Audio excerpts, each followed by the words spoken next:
Working as a professional podcast editor and producer, you learn all kinds of crazy things, and you also see a lot of crazy things. And I thought it would be fun to invite another professional podcast editor onto the show to share some of the behind-the-scenes stuff with you. This is a great conversation with my new friend, Steve Stewart.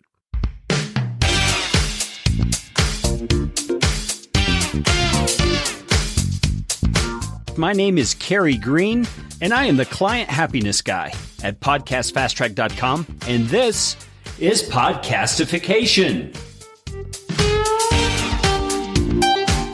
This show is all about podcasting. How to do it, how not to do it, best practices, interesting news items that have to do with the realm of podcasting, and who knows what else.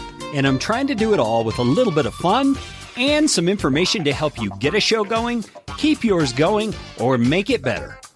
And if you like what's going on here on the show, I would appreciate it, oh so appreciate it, if you could leave a rating or review on iTunes. You can find out how to do that at podcastfasttrack.com/review. That's enough of that kind of stuff. Let's get you podcastificated right away.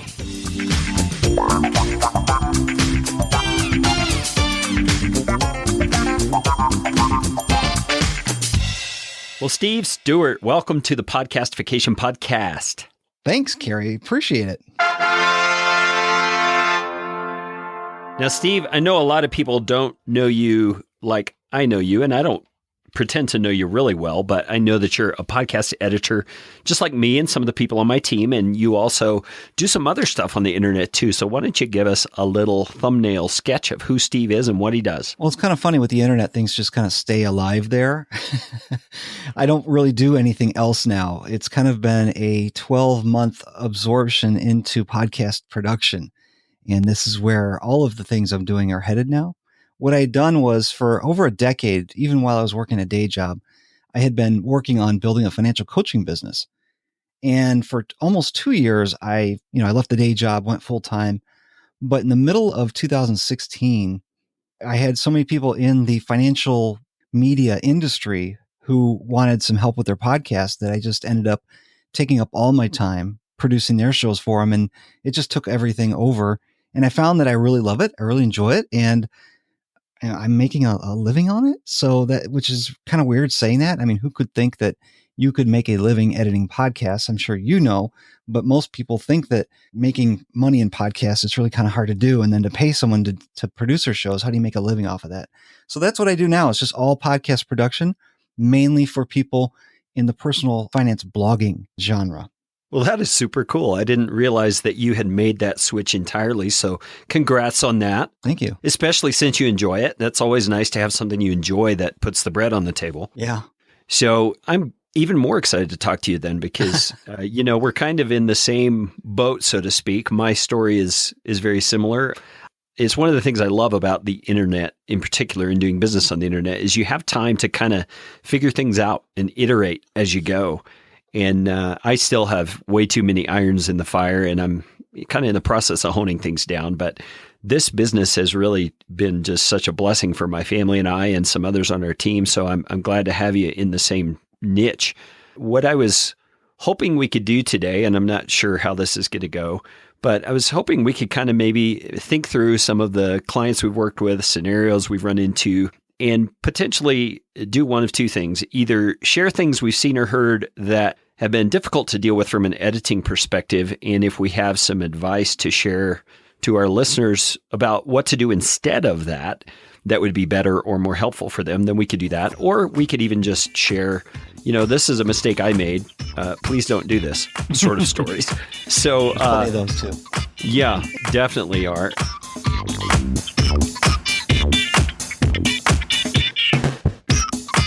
I think one of the things I'd probably start off with that I've been noticing more lately, and it's really an easy fix, is, many clients think really hard about who to have as a guest on their show, and they should, and they reach out to that person and they actually get them on their show, which is a wonderful thing. And then it's kind of like the brain turns off at that point and they just think, well, we're going to talk. That's great. I'll record it. But they don't think in terms of who the person is on the other end and how much technical expertise do they actually have to know how to do this well. And so maybe, Steve, you could share some of your tips for, once you've got a guest on the line and you're going to have a recording with them, what are some things you can do to make that recording experience better from their end? What can they do and how can you coach them to make it a good recording? Well, I would actually start with before you actually get them on. Do this when you get them on your schedule, before you ever actually get on the line with them. And that is just to make sure that you have an idea of what you want to discuss, to ask, to cover, and think of it in the way of what your audience wants to hear. I think some of the best podcasts as far as interview shows go are the ones where you kind of know the answer, but you're asking because you know your audience needs to know the answer.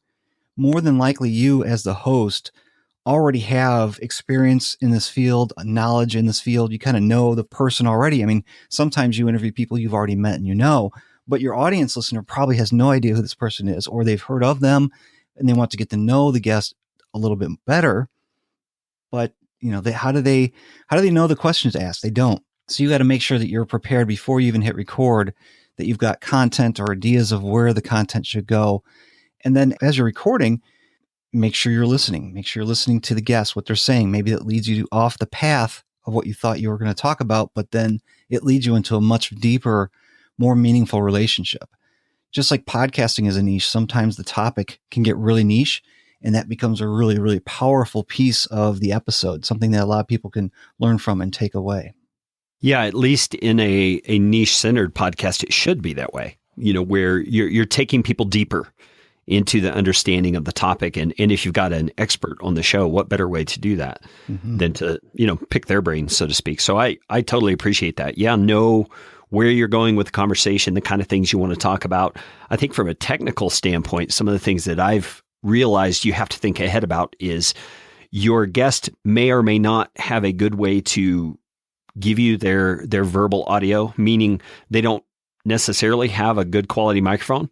Oh, it happens all the time. Yeah, they may not have even a headset microphone, which would be my next step down would be, a headset with a little microphone on the side of it. Although one time, this is really a funny story. I was editing just a one-off show for somebody who had this terrible audio. They said that they wanted somebody to clean up for them, and they contacted me. And so I took it on and man, I understand why it was terrible audio. It's because the guest was wearing a headset microphone, but she had the microphone right in front of her mouth, and you could hear every deep breath. You could hear every little mouth. I mean, it was just so crazy and difficult to edit, especially because in this case, the file wasn't provided to me in split tracks. Oh, that's the worst. It was just one mixed track. And so, I had to return to the guy and say, I really just I can't do much with this because her breathing was just so strong. And it wasn't anything other than realizing that could happen, asking a simple question about what kind of microphone are you using, and asking her to move it away from her mouth a little bit. I mean, that would have solved the problem. And maybe that brings up a different sort of point, but if someone's listening and you find yourself in the middle of a conversation and something like that is going on, don't feel like you can't stop the conversation and say, hey, something's going on here. Can we figure it out? I mean, because you can always edit, right? Right. That is probably the hardest thing to do, is to think that you can interrupt the guest, not sounding rude, but more importantly, not ruining the moment. Sometimes you're getting into this energy of this conversation, and if you stop them, all of a sudden they might feel a little self-conscious, or they might forget where they were. Plenty of times you, as an editor, you might hear somebody who stops and restarts, and you try to edit them together, and they were going really fast, really energetic, and then when they had a time to actually stop and then restart, then they're doing this whole, purposeful speaking thing where our tempo has just changed. I don't know if you noticed that I was doing it on purpose just now. Yeah, absolutely. Yeah. And then you kind of lose that momentum, or it's just the atmosphere sounds a little bit different.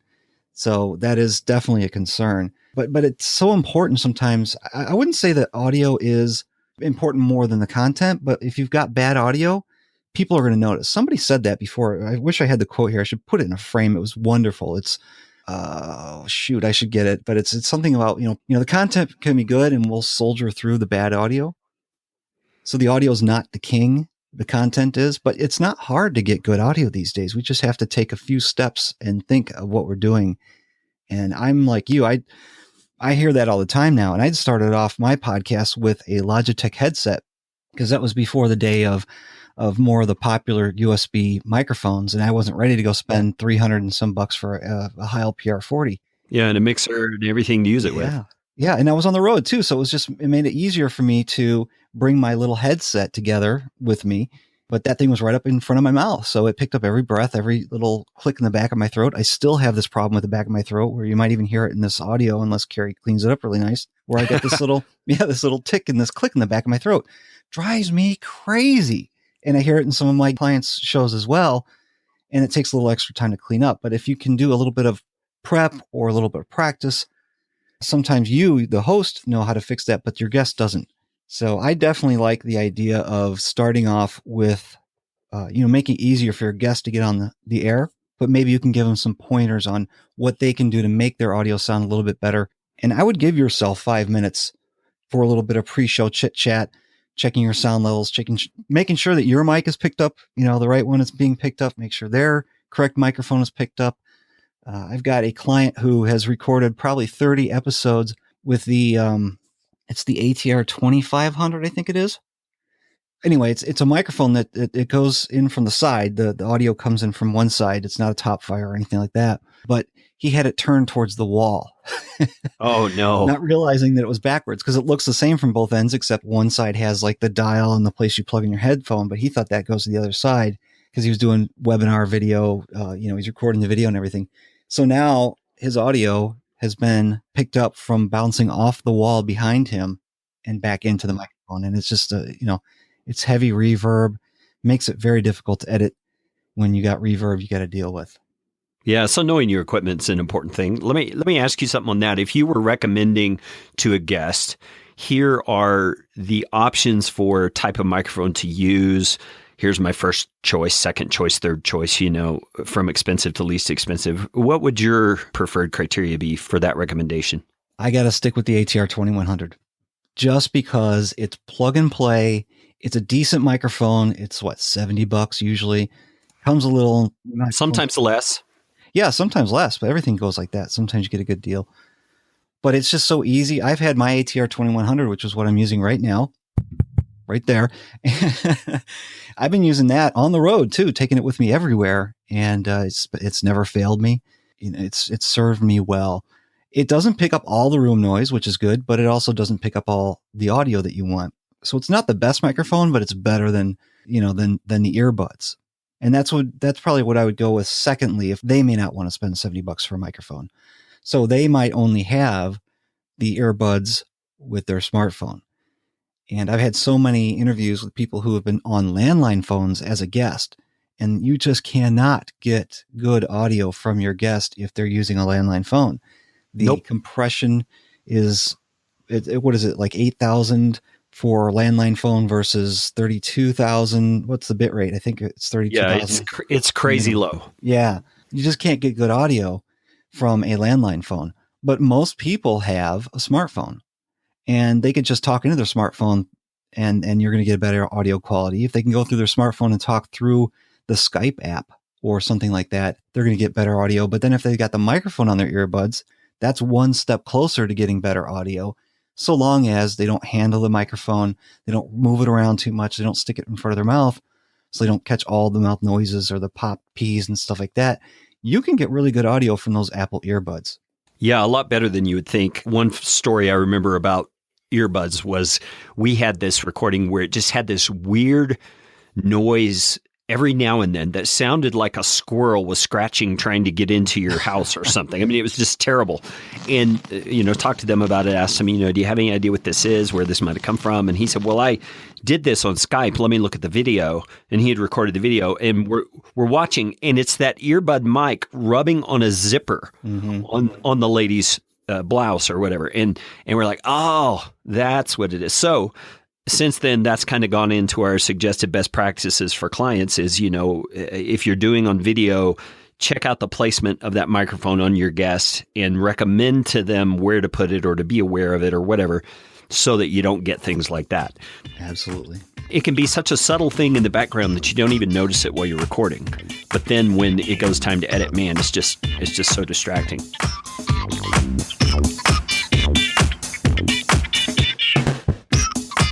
Yeah, that's the funny thing is when you're recording, your ears are listening to what they're saying. It's not listening necessarily to the actual audio quality, because then you kind of lose what the conversation's about. And it's funny how the human mind is forgiving on audio. We can be in a crowded room listening to, we're in a little circle with 4 or 5 people, but we're in a room of 1,000. Really noise, like a conference, But yet we can still hear the people who are near us, even though there's so much noise that, if you just closed your eyes, it'd be a little more difficult to understand that person who's right in front of you. So our minds kind of make up those noises, those bridge between the interruptions of, the rattling over here and the other conversations happening right around you. Somehow our brains can focus in on that and kind of recreate what they're saying, even though our ears may not be hearing it clear enough. And that's kind of an entrepreneurial lesson right there. Your brain really will focus in on what you intentionally are focusing on. And when it comes to time to edit your show, well, you're focused on editing. You're not necessarily focused on what they said because you've already gotten through that part. And that's when those noises will just jump out at you and you realize, oh, I missed that completely. I should have done something about that in the moment. But, those are learning lessons. Those are times when you can remind yourself or put it on your checklist for next time to check mic placement and that kind of stuff. I've also had guests where they're like this, talking so close. Stop. Please stop. That is awful, isn't it? Yes, please stop. I mean, the buzzing of the diaphragm inside that microphone can be painful. Oh, it could just be awful. And man, I just sometimes wish I had clients who had noticed that in the moment, because, you're doing the editing of an hour-long episode. In a good interview, the guest is talking 70% of the time, so your ears are just dead by the end of the thing. But, just another lesson learned, just ask your guest, how close are they to the microphone? 6 to 8 inches is good on most microphones, and you're good to go. Imagine the distance between the little microphone and the earbuds and your mouth. It's 4 inches, 5 inches. That's usually where you would want a mic as well. Yeah. So if you hear a buzzing like that, man, ask them to back off of that mic. Painful. Yes. Painful stuff.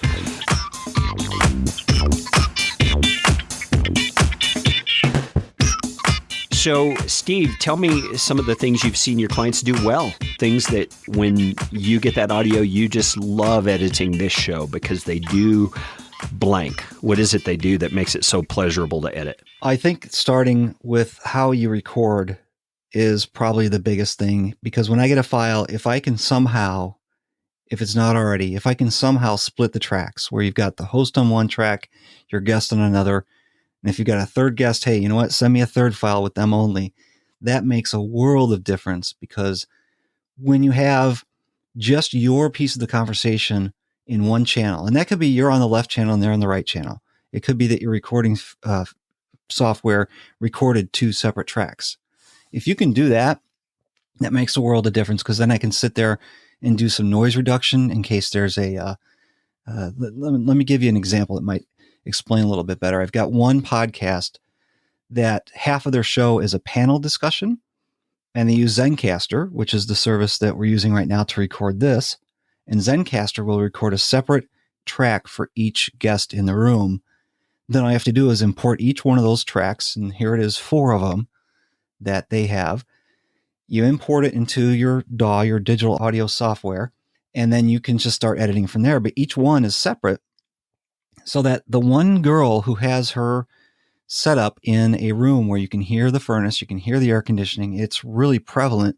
I can do some noise reduction to take most of that out. And that cleans up the audio better for her track without having to adjust the other 3 as well. Yeah, absolutely. Yeah, separate tracks is if I can do anything to get somebody to record separate tracks, I'm going to direct them in that way. Yeah, absolutely. I totally agree with you. I often refer to this to help people understand what it is we're talking about, is that once you mix all the ingredients of a cake, they're a cake. They're no longer individual ingredients. And a track, an audio track that is recorded and already mixed together is the very same way. We just can't separate out 2 people talking over each other if it's in the same audio track. So the best bet is to record it separately anyway. It's like having, keeping the ingredients separate for the time being. Mm-hmm. And then when we finish editing, we mix it all together and it makes one good track that's going to go, into iTunes or wherever. But, for editing, man, those separate tracks are a lifesaver so many times. I remember one time I had a guy who was, I don't know exactly what he was doing in the background, but you could hear every now and then these bumps and scrapes and creaks. And, it may have been just a noisy chair that he was sitting in or something. But man, in the audio, it just sounded like, he was in a haunted house or something. And, occasionally they would happen while he was speaking, and you can do a little bit for that, but not usually very much.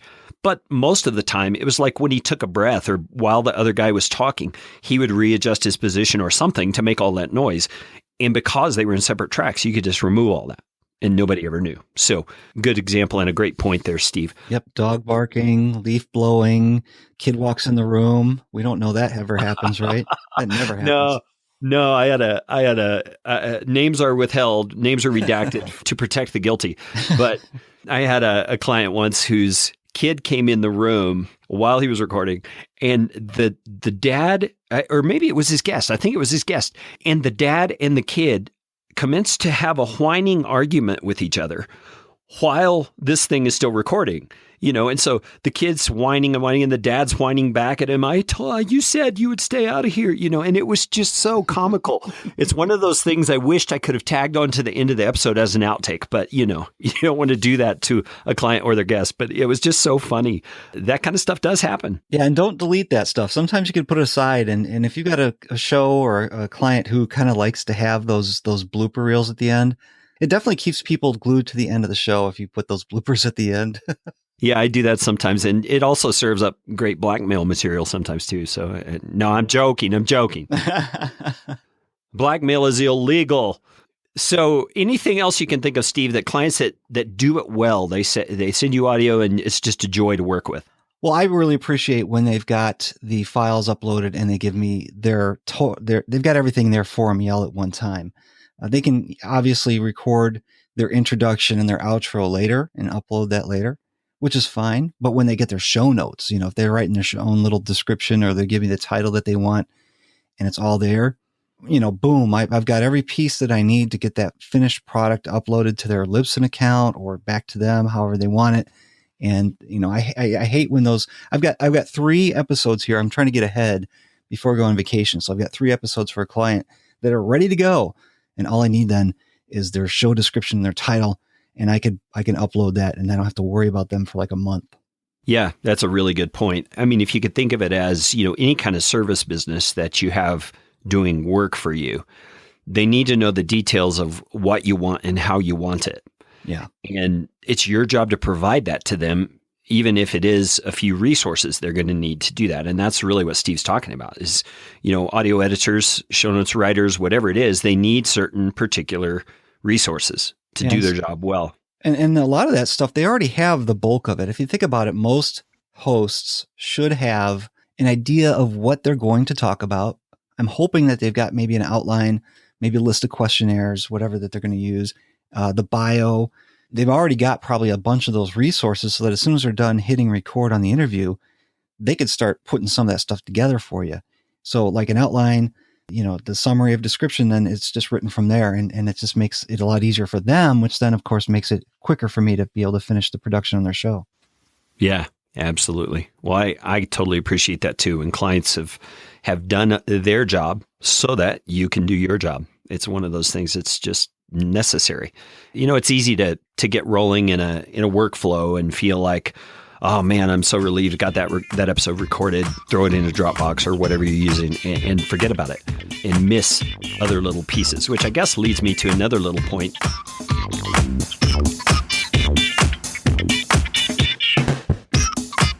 I think it behooves every podcaster to create a workflow process of some sort, which could be nothing more than just a bullet point outline of the steps you take to properly produce your show, which, may be everything from, setting up your interview, contacting your interviewee, all those things down to hit the record button, upload to Dropbox, pass to the audio editor, whatever it is that's in your particular thing. If you have a bullet point list that you methodically follow every episode, you're sure not to miss things. Yep, absolutely. Yeah, and it took me a long time to learn that. I would get frustrated. Man, why did I forget that? Or why did I forget that? And I think what helped me was reading the book, Getting Things Done. David Allen makes a really great point that the human brain is not meant to hold lots of trivial data. It's meant to process and ponder and think and be creative. And so we've got to get that trivial data out of our brains and onto some reliable method or source, which a bullet point outline could be. Mm-hmm. So for podcasting, that has saved my bacon numerous times. Yeah, I've got one client who keeps her copy of her workflow. It's 3 pages in a Word document, keeps that in a shared Dropbox. And then she's got another file, which is a kind of a schedule. She calls it her editorial calendar. And it's, the episode number, the guest name. She might have the title of the episode there. She might not. Which ads are going to be run. So it's all detailed out there. She's thinking ahead. And if you've got that resource or you've got that document already there, then when you come up with a new idea or you want to change something, the bulk of the work is done. You're not reinventing the wheel each time. So it's just a little bit of a tweak and adjustment. And then, of course, if the process is working for you, then it just makes your life a whole lot easier. Really good point. Really good point. Speaking of systems that actually make your life easier, I've recently been using Trello. Are you familiar with Trello, Steve? I've heard of it. I know Harry Duran is a big fan of that. Yeah, it's a neat idea. It's got some limitations that don't work for everything that I want. But one way I'm using it, I do 3 different podcasts right now personally, and each one of them I've created its own Trello board. And you can create columns inside of Trello. I don't know that that's what they call them, but that's what I call them. And within each of those columns, you can put individual tasks or topics or subject matter that you can then drag between the columns and place wherever you want them. And so I have a column on the left-hand side that is show topic ideas is the title on it. The next one is to be recorded. The next one is recorded and needs show notes. And then the next one is ready to publish. And so I basically have the app on my phone, and anytime a topic idea comes up for a show, I just pull out my app, I put it in there and drop it into that particular column of episode ideas. And then when I'm ready to go record my next episode, I'll go into Trello, I'll look at all the ideas that I have there, and I'll decide which one I'm going to do. I'll pull it over into the next column, and from there, I move it as I work on it. But you can invite teams into Trello. So if you have a VA or somebody like that who writes show notes, you can use Trello pretty effectively that way. I found it to be very helpful in capturing ideas as well as moving on them once I have them in place. What sort of system have you used, Steve? Well, really, I don't do a podcast anymore because I'm so busy producing other people's, but I'll tell you some of the resources that I use for production. And the biggest one really for me is Google Calendar. Just because I can sit there and I have the release date of everybody's episodes. So I can always look forward to, what's next, what's due next, what's more urgent. And then if I get them done, I just change the color from yellow, or no, actually it's orange, to green. And green means, okay, this one's done. I don't have to worry about that one. Who's next? I think Google Calendar is the biggest one for me. And that's just to keep me working in my workflow. And then, of course, folder organization is huge. This has probably taken a complete left turn from what you were talking about. But I think folder organization for your projects it's almost as important as that to-do list that you're talking about, that checklist for, what you do, uploading to Dropbox and all that stuff.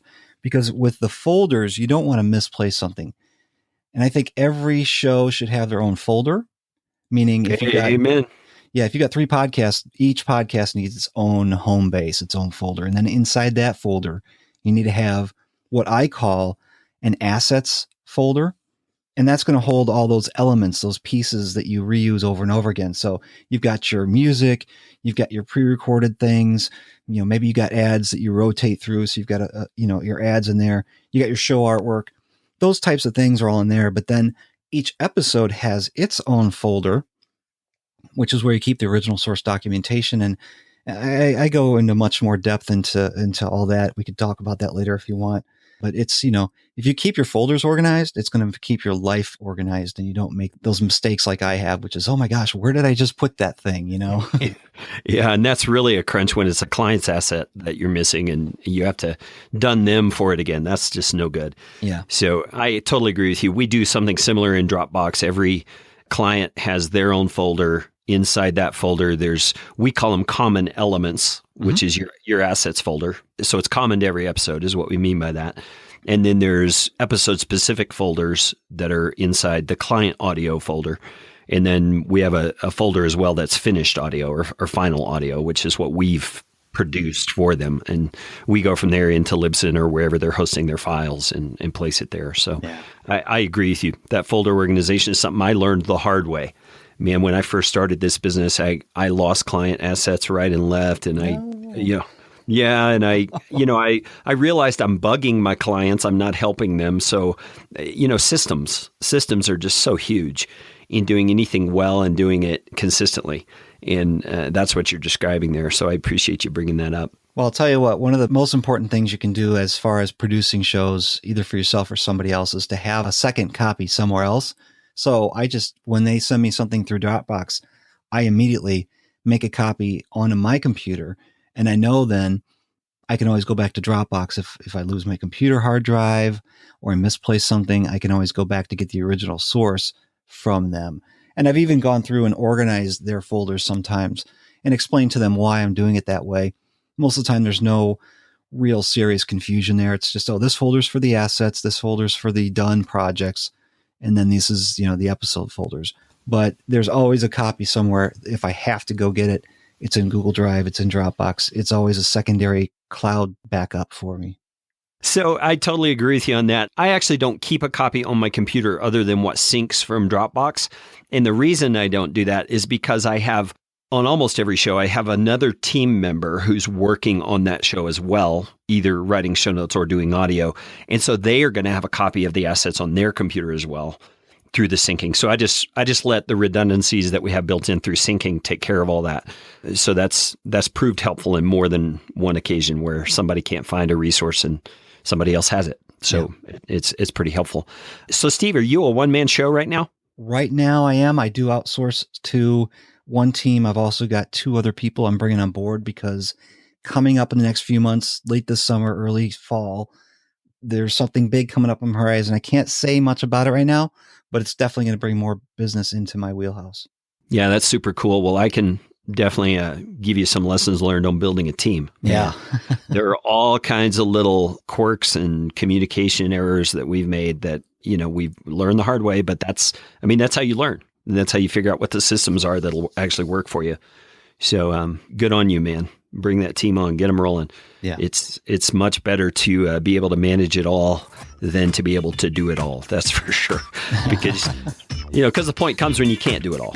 Not if you're successful anyway, if you're putting out a good product. So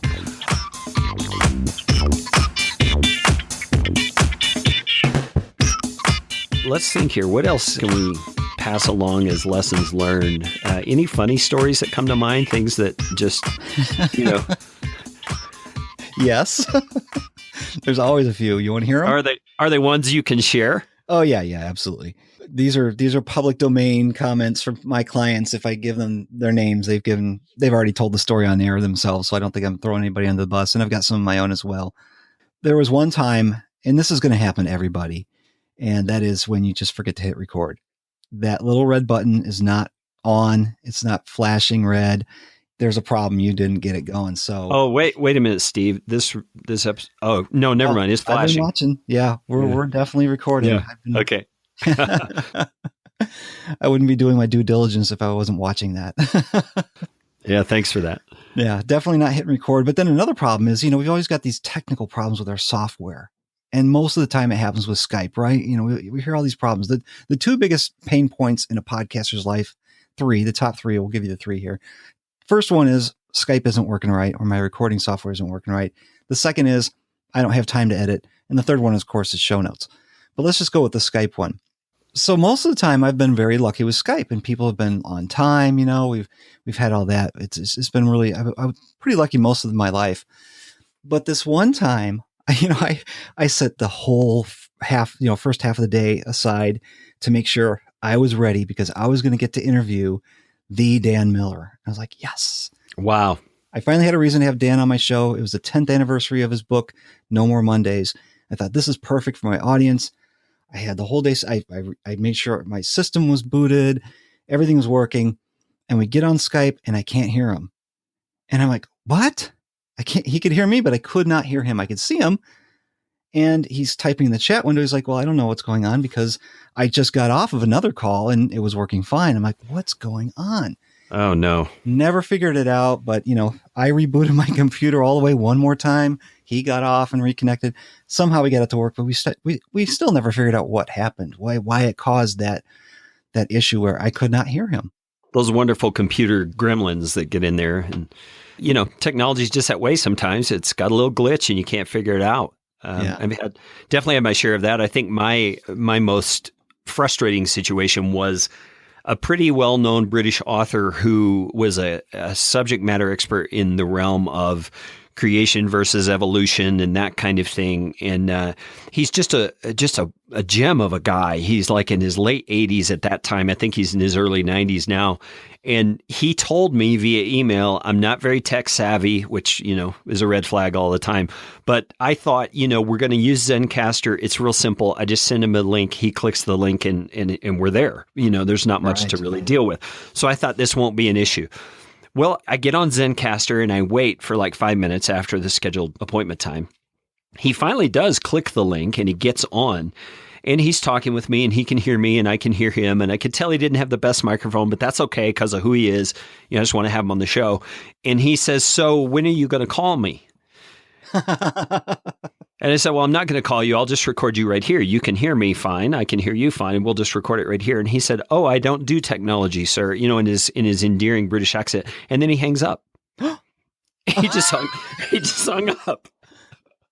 And I was just so mortified that, when he said he didn't do tech very well, he was serious. He just was so intimidated. He just didn't want to deal with it. So, but he was already on. It was already done. Yeah. I mean, you didn't even have to tell him. Yeah, he didn't even realize that. I mean, I could have just started the conversation, but in his head, I was going to call him. And so he couldn't get around that hurdle of what he expected it to be. Oh, man. It was just really strange. He probably was assuming, there were additional steps he was going to have to take or whatever.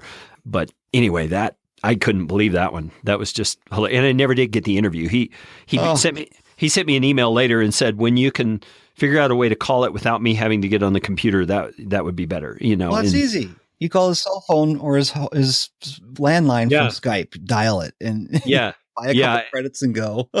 Yeah. And that's probably what I should have done. That was back in the first bit of my podcasting career. So, I just kind of felt intimidated, I think, and dropped the ball. But anyway, there's always things like that happen technically, and we all probably have our funny stories.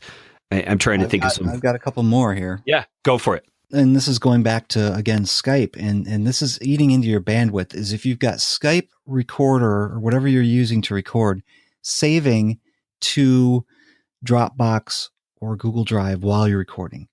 Oh, yeah. What you're doing now is you got your conversation going through Skype or through Zencastr or whatever. Well, Zencastr doesn't count because they record it for you, but Skype is recording whatever you got recording your Skype conversation should be recording on your hard drive.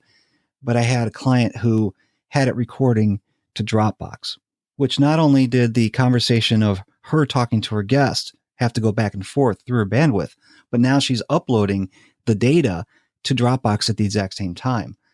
Most of the time, that doesn't cause too much of a problem.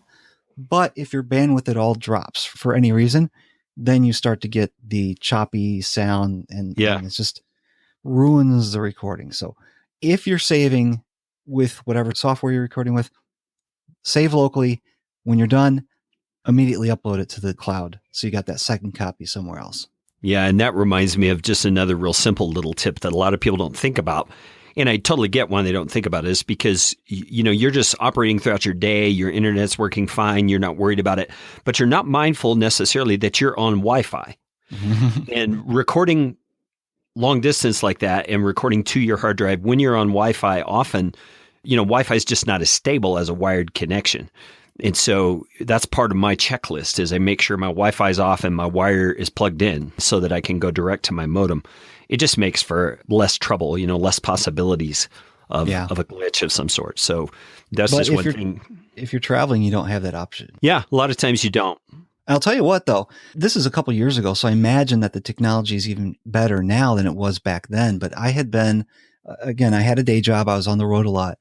And so I had this interview scheduled while I was in the hotel room. I thought, okay, I'll just use the hotel Wi-Fi, and I've never had a problem.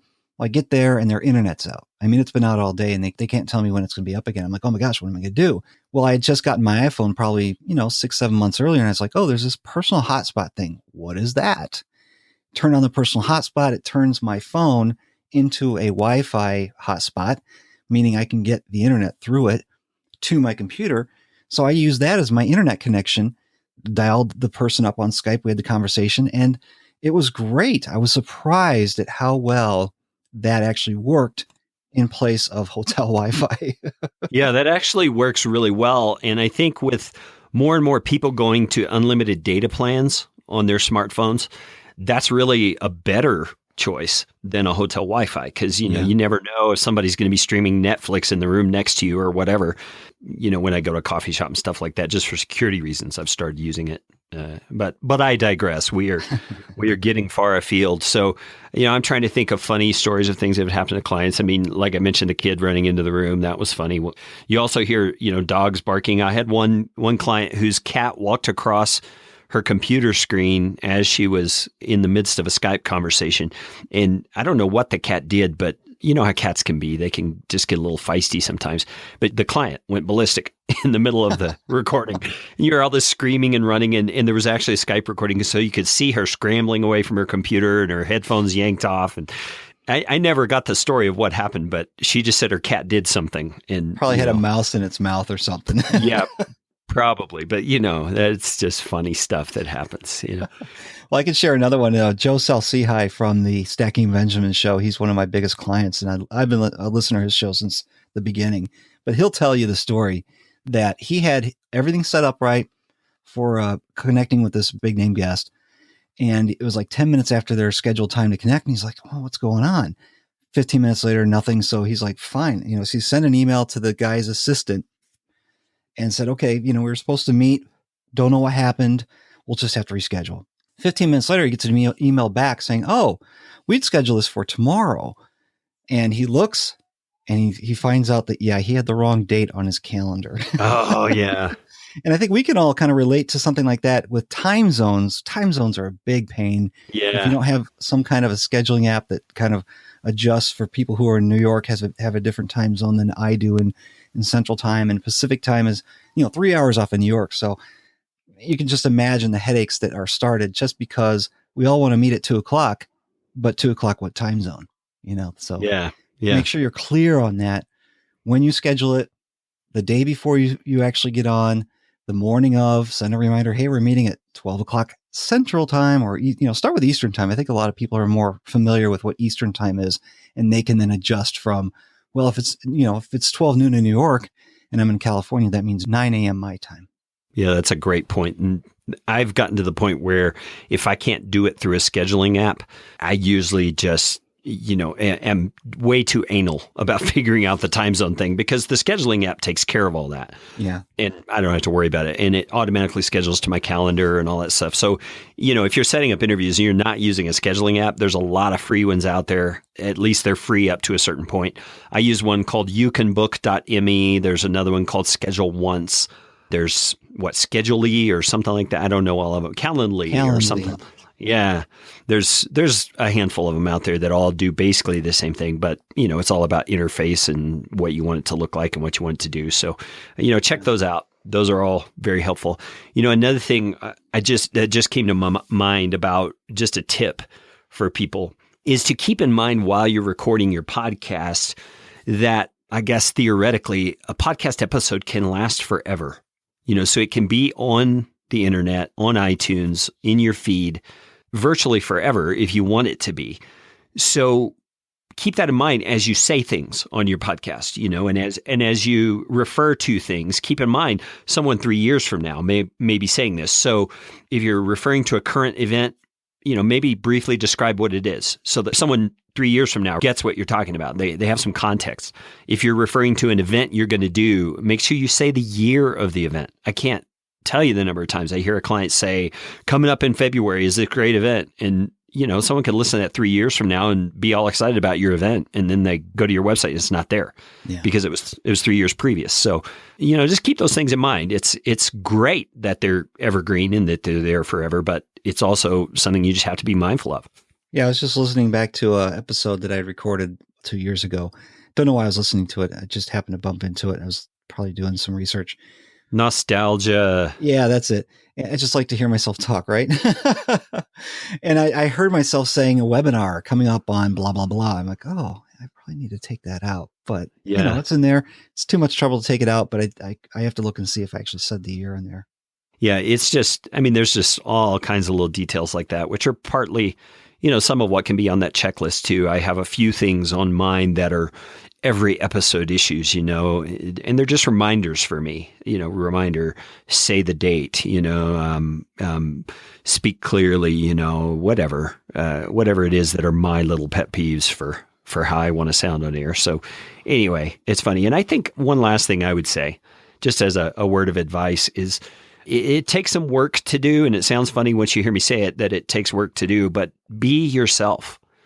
I hear people all the time trying to put on a radio sounding voice or trying to, be all professional and man, it comes across so much better when you're just yourself. Mm-hmm. And, I have clients say, oh, I hate the way I sound. Well, who cares? Your audience probably doesn't hate the way you sound. In fact, they've self-selected you to talk to them about your topic.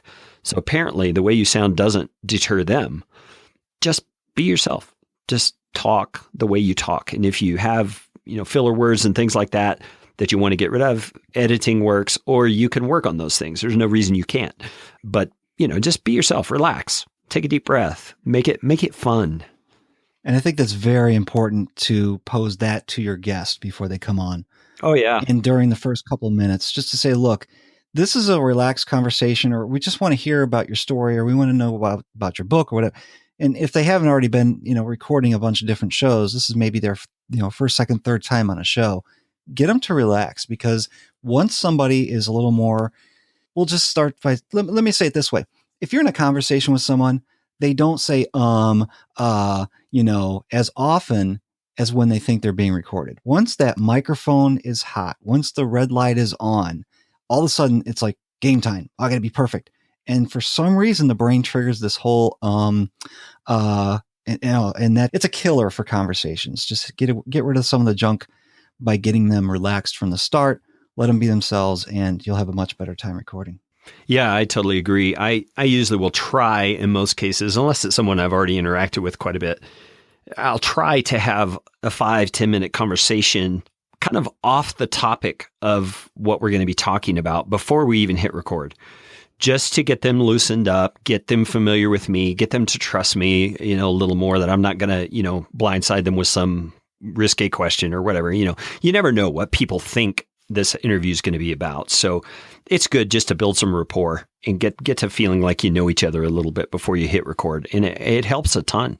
I think I heard Tim Ferriss say one time that he usually will make a point of revealing something about himself that's a little vulnerable in that pre-show conversation. And he's found that what it does is it puts the guest in a place where they feel willing to be a little more vulnerable at that point, because he's already gone first. I thought that was just brilliant. What's your take on that, Steve? That sounds like a fantastic idea, because not only is your guest, a little more comfortable during the conversation, but I think that endears you to your audience more. Yeah, absolutely. Letting them see your failings a little bit and that kind of thing.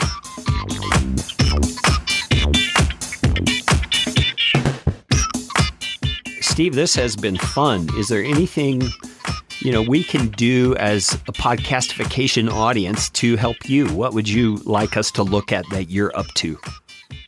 Me specifically, things are just so great here. I'm not going to ask for anything. If you do want to follow me, or if you want to learn more about how to edit with Audacity, I've got a course. I've got a website for that. It's audacityworkshop.com.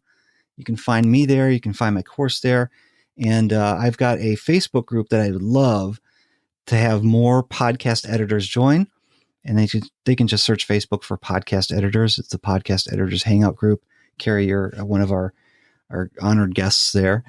And it's just been amazing that that community that's grown there in the past 3 months or 4 months that it's been in existence. We've grown to almost 400 people in just a short period of time. And I'll tell you, there's a lot of conversations going on there, and it's not what microphone do you use.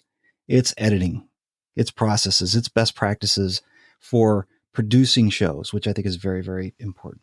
Yeah. And keep in mind, if you do your own podcast and you don't outsource things, you are a podcast editor. Yes, you are. You can belong to the community. So, Steve, thanks so much for that. And Steve is also pretty active on social media, on Twitter and Facebook. I see him on there all the time. So make sure you find him there. I'll put links to him and his website, his stuff in the show notes for this episode. So if you are on a smartphone, remember, you can just swipe right or left or up or down or do a little jig, and the show notes will magically appear, and you can find the links right there. So do your best to connect with Steve. I know he would love to hear from you. Every time I've had a conversation with him, he's just a genuine guy who brings the value. So I appreciate that. Steve, it's been great having you on the show. We just kind of threw this together, and I think it turned out pretty good. What do you think? Yeah. So when are you going to call me? I don't know. I don't do technology. No, I don't believe you because you didn't say it in an endearing British accent. It's been a great time, Carrie. Yeah. Thank you so much. You bet, Steve. Hello. Isn't Steve Stewart just a great guy? He's just a lot of fun, and he's doing great work in the podcasting space. He's kind of competition for my company, but nah, he's not really. There's a lot of people that need podcast editing services. And so if for some reason you don't want to contact me, hey, contact Steve. You can find him on his website at stevestewart.me. He's also got that Audacity workshop that you can get at audacityworkshop.com. And he runs a podcast editors Facebook group. And I have links to all these things in the show notes for this episode, which you can find on that smart device you're probably holding in your hand right now. And one other resource I wanted to mention that I didn't think about during the recording, but I wanted to do for you, is I created a quick video showing you how I use Trello to keep track of episode ideas and workflow for my publication. You can find that in those fancy dancy schmancy show notes as well. So you know what time it is. It's time for you to go out and make it a podcastificating day.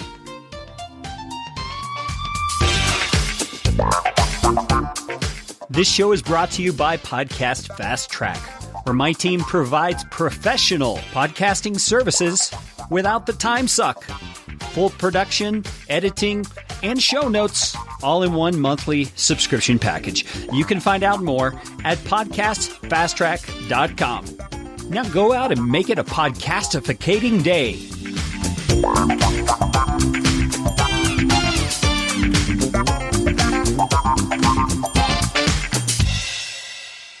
Audio editing and show notes by podcastfasttrack.com. Get 15% off your first month by mentioning this show. Sorry, Steve, I had something in another window going crazy there for a second. And go, what is that? I hope your editors can take care of that. Yeah, I think they probably can. So,